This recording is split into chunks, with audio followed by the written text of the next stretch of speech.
Selamat pagi anak-anak. Apa sudah siap belajar hari ini? Bapak yakin dan percaya kalian tetap semangat dalam belajar. Anak-anak, kita sudah belajar materi-materi pada hari-hari yang sebelumnya, yaitu pelajaran 81 tentang menyederhanakan pecahan. Apakah kalian masih ingat bagaimana caranya menyederhanakan pecahan? Tahu? Caranya adalah dengan membagi pecahan tersebut dengan bilangan 1 yang kita ubah menjadi pecahan dengan bilangan pembentuk yang sama. Pembilangnya dan penyebutnya harus sama. Contohnya kita akan menyederhanakan 15/40. Kita bagi kedua bilangan pembentuk tersebut dengan 5. 15 dibagi 5 jadi 3, 40 dibagi 5 jadi 8. Jadi pecahan 15/40 kita ubah atau kita sederhanakan menjadi bilangan pecahan 3/8. Mudah bukan? Kita juga sudah belajar bagaimana mencari faktor persekutuan terbesar atau FPB. Ini ada di pelajaran ke-82. Kalian pasti tahu ya caranya. Kita faktorkan dulu kedua buah bilangan, lalu kita lingkari faktor-faktor yang sama. Dan faktor yang terbesar itulah yang kita sebut sebagai FPB. Anak-anak, FPB dari dua buah bilangan bulat itu bisa kita gunakan untuk menyederhanakan sebuah pecahan. Contoh, kita memiliki pecahan 30/40. Kita cari dulu FPB dari 30 dan 40, yaitu 10. Jadi 30/40 kita bagi dengan 10/10. Hasilnya adalah 3/4. Pada pelajaran 83 kita juga sudah belajar tentang sifat bangun ruang. Kalian sudah belajar bangun-bangun ruang yang ada di sekeliling kalian. Kalian tinggal menyebutkan apakah bangun ruang tersebut adalah kubus, prisma segi 4, kerucut, silinder atau tabung, piramida, atau bola. Jangan lupa, di dalam bangun ruang terdapat rusuk, sisi, dan juga titik sudut. Namun, tidak semua bangun ruang memiliki rusuk dan juga titik sudut. Apakah kalian tahu bangun ruang apa yang tidak memiliki titik sudut dan juga tidak memiliki rusuk? Pada pelajaran 84, kita juga sama-sama telah belajar tentang mengolah sebuah data dengan cara mencari nilai rata-ratanya atau disebut sebagai MEAN. Caranya adalah kita jumlahkan dulu semua datanya, lalu kita bagi dengan jumlah data. Kemudian kita juga sudah belajar bagaimana mencari median atau nilai tengah. Kita harus susun dulu semua data dari data yang terkecil sampai data yang terbesar. Setelah itu kita cari data yang berada di tengah. Jika data yang ada di tengah ada dua bilangan, kalian harus menjumlahkannya, kemudian hasilnya dibagi 2. Itu adalah median data tersebut. Berikutnya, kita juga belajar bagaimana menentukan modus. Modus adalah data yang paling banyak atau sering muncul.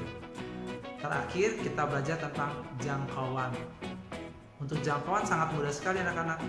Kita tinggal mengurangi bilangan atau data terbesar dengan data terkecil, atau disebut juga sebagai rentang. Mudah bukan anak-anak?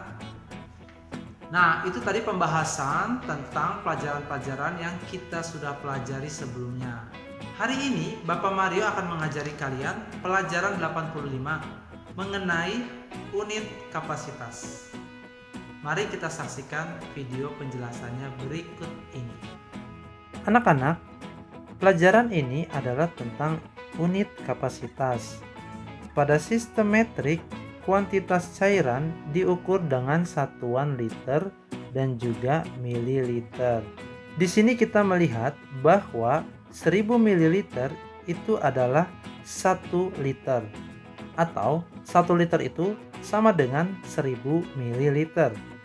Berarti kalau setengah liter itu sama dengan setengah dari 1000 ml.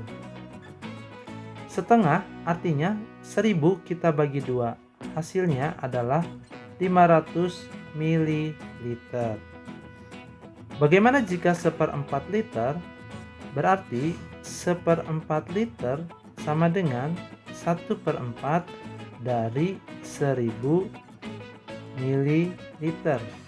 Hasilnya adalah 1000-nya kita bagi 4, yaitu 250 ml. Mari kita saksikan contoh pertama berikut ini. Di sini pada contoh pertama ditulis berapa mililiter yang sama dengan 3,5 liter. Berarti kita menulisnya 1/2 liter sama dengan 3,5 dari 1000 ml. 3,5 artinya 3 ditambah setengah dari 1000 ml. 3 kita kalikan dengan 1000, hasilnya adalah 3000 ml. Sedangkan setengah mililiter kita kalikan 1000, hasilnya 500 ml. Sehingga 3,5 liter sama dengan 3500 ml. Hasil dari 3000 ditambah 500. Contoh nomor 2. Simon membeli 4,5 liter minyak goreng, lalu memberikannya sebanyak setengah liter kepada temannya. Berapa sisa minyak goreng Simon sekarang? Di sini disebutkan diberikan. Berarti operasi hitungnya adalah pengurangan. Simon memiliki 4,5 liter minyak, lalu dikurang setengah liter karena tadi diberikan kepada temannya. 4/1/2 dikurang 1/2, hasilnya adalah 4 liter. Jikalau kalian ingin mengubahnya di dalam mililiter, kalian bisa mengerjakannya seperti ini. Contoh nomor 3. Di sini ada soal 3,2 liter ditambah 1,6 liter sama dengan berapa mililiter. Caranya boleh kalian pilih ya. Ini adalah cara yang pertama. Bapak menyebutnya sebagai cara A. Caranya adalah kita mengubah dulu 3,2 liter ini ke dalam mililiter dengan cara mengalikannya dengan 1000 ml. Lalu 1,6 dikali dengan 1000 ml. Hasilnya 3200 ditambah 1600, yaitu 4800 ml. Atau cara yang kedua, yaitu cara yang B, kita langsung jumlahkan saja 3,2 liter dengan 1,6. Hasilnya 4,8 liter. Lalu kita ubah 4,8 liter ini dengan cara mengalikannya dengan 1000 ml. Hasilnya adalah 4800 ml. Kalian pilih cara mana yang lebih mudah bagi kalian. Apakah cara A ataukah cara B? Mudah bukan anak-anak? Semangat ya. Anak-anak, ternyata di sekitar kita banyak sekali benda-benda yang merupakan benda cair atau terbuat dengan bahan dasar air. Tubuh kita juga terdiri dari 75% cairan. Berarti air sangat dibutuhkan oleh setiap makhluk hidup. Dalam firman Tuhan, Mazmur 1 ayat yang kedua dan yang ketiga dikatakan bahwa setiap orang yang merenungkan firman Tuhan siang dan malam, dia akan sama seperti pohon yang ditanam di tepi aliran air. Dia akan berbuah dengan sangat banyak. Dia juga tidak akan layu karena mendapatkan air dari tepi air tersebut. Dan apa saja yang diperbuatnya berhasil. Nah, apakah kalian mau tetap berbuah atau menghasilkan hal-hal yang baik dalam hidup kalian? Apakah kalian juga mau untuk tetap semangat dan bergairah, tidak menjadi layu? Atau kalian juga mau apa saja yang kalian perbuat itu akan dibuat Tuhan berhasil? caranya adalah renungkan firman Tuhan. Jangan terlalu banyak nonton TV atau main game atau melihat sosial media lainnya, jangan terlalu banyak ya. Kalian harus seimbangkan dengan kebutuhan kalian akan firman Tuhan.